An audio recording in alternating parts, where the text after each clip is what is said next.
When you think of soldiers during World War II, you might picture them huddled behind sandbags, surviving on cold rations, far from any kitchen or campfire. But here's a detail that few talk about: the ingenious ways they managed to eat hot meals, even when lighting a fire, could mean instant death. In the thick of combat, smoke or a flicker of flame could betray a position to enemy snipers, aircraft or artillery. Yet, despite those dangers, soldiers found ways to cook, heat and eat warm food in complete secrecy. They turned necessity into invention, and those methods weren't just clever, they were life-saving. What they developed in the field laid the groundwork for modern stealth stoves and even the flameless heaters used in today's military MREs. Let's break down how World War II troops kept their bellies warm and their positions hidden, and how these same methods can still be used by survivalists and outdoorsmen today.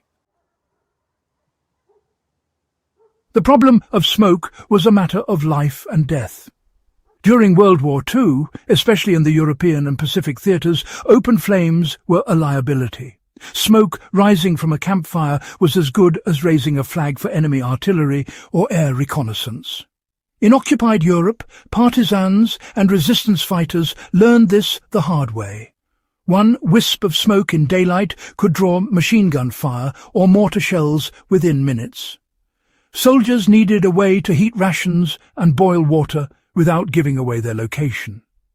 The first step was understanding why smoke formed. Smoke isn't just fire, it's unburned fuel particles. Wet wood, poor oxygen flow and low combustion temperatures created visible plumes. So the secret was to burn hotter, cleaner and smaller. Soldiers started to experiment with what they had: tin cans, field fuel tablets and even soil, to create stoves that concealed both flame and smoke. The foxhole stove became a soldier's best friend. One of the most common field inventions was the foxhole stove. Using a simple tin can, often from rations or ammunition packaging, soldiers could create a makeshift stove that directed heat efficiently while minimizing smoke. The process was deceptively simple, but highly effective. They'd take a can, punch a few small holes around the bottom edge for airflow, and one or two near the top for draft. Inside, they'd place shavings of dry wood, bits of wax paper, or even solid fuel tablets made from compressed alcohol or hexamine. Once lit, the limited air supply forced a near-complete combustion, producing high heat and minimal smoke. The can's shape also contained the flame, hiding its glow from view. When placed in a shallow pit or trench, the foxhole stove became almost invisible even at night. Soldiers could balance a small mess tin on top to heat soup, coffee, or canned rations.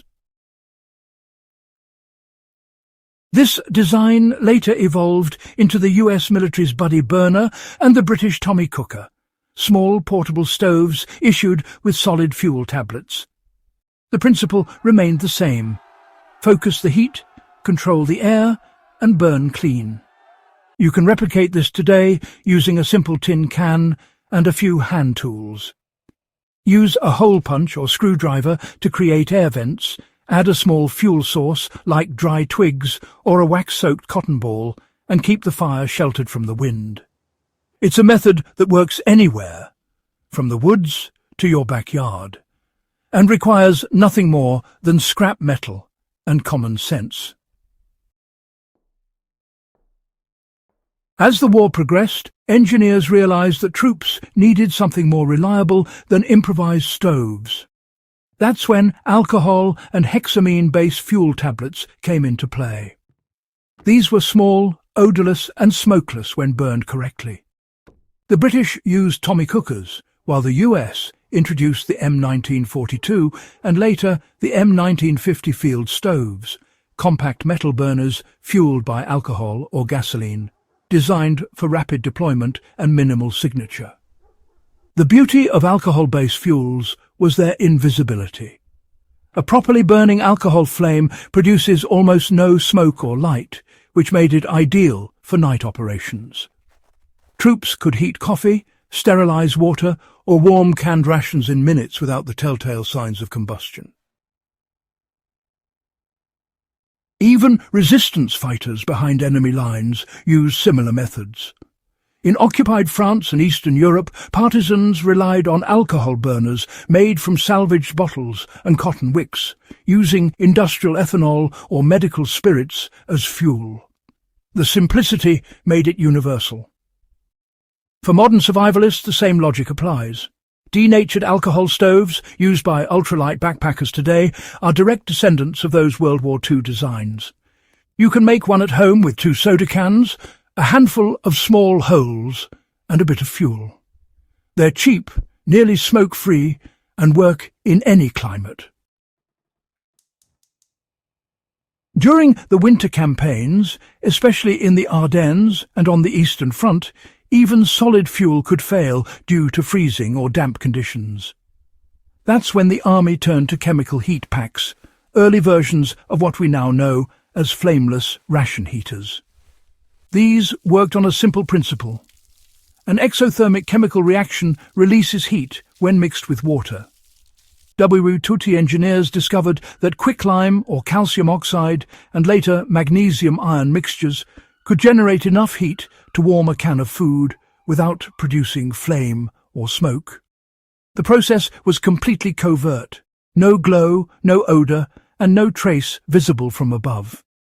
Soldiers simply poured a little water into the canister, waited for the reaction, and enjoyed a hot meal in total silence.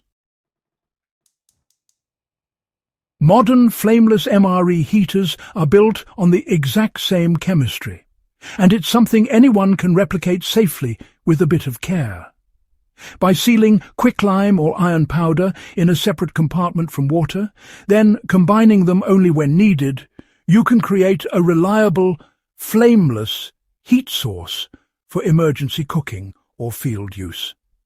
It's the ultimate low-profile heat method, one that originated not from laboratories but from soldiers desperate for warmth on the battlefield. What makes these WWII cooking methods so fascinating isn't just their ingenuity, it's their timeless practicality. Whether it was a foxhole stove made from a ration can, a clean-burning alcohol burner, or an early chemical heater, each solution reflected a deep understanding of how to survive under pressure.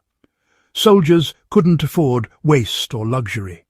Every scrap of fuel, every calorie of heat had to count. If you spend time outdoors, prepare for emergencies, or simply value self-reliance, these lessons still apply. The best methods are the simplest: control airflow, burn clean, use small concentrated heat sources, and never rely on technology that can fail. With a tin can, dry fuel, and a bit of ingenuity, you can still eat a hot meal anywhere without a single puff of smoke. If this deep dive into WWII field ingenuity gave you new respect for the soldiers who mastered stealth and survival, make sure to subscribe to In the Beginning for more forgotten field science and lost wartime innovations.